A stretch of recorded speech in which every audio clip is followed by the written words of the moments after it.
Mutual fund nominee আপডেটে নতুন নিয়ম এসেছে যা প্রত্যেকটা ইনভেস্টরকে জেনে রাখা দরকার। ফার্স্ট, নমিনির সংখ্যা বাড়ানো।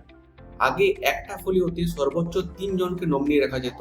এখন 1 সেপ্টেম্বর 2025 থেকে তা বেড়ে 10 জনকে নমিনি রাখতে পারেন।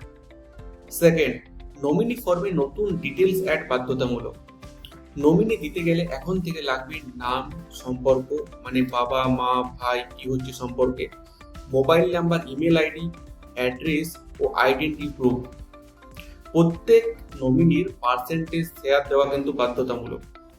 পুরোনো ফোলিও যাদের আছে মানে নমিনি অ্যাড যাদের আগের থেকেই করা আছে তাদের আপডেট করা কিন্তু বাধ্যতামূলক নয়।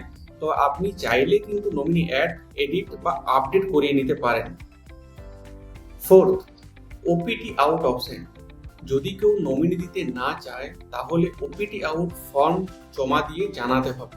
তবে নমিনি না থাকলে ভবিষ্যতে ক্লেম প্রক্রিয়ায় দেরি হতে পারে। ফিফথ, গুরুত্বপূর্ণ তারিখ যেগুলো, 1 জুন 2025 থেকে নতুন ফর্ম ব্যবহার করা শুরু হয়েছে এবং 1 সেপ্টেম্বর 2025 থেকে 10 জন নমিনি রাখার সুযোগ চালু হয়েছে। নমিনি আপডেট কি করে হয় বা কিভাবে করতে হবে তা জানতে উপরের দেওয়া হোয়াটসঅ্যাপ নাম্বারে আমাকে মেসেজ করতে পারেন।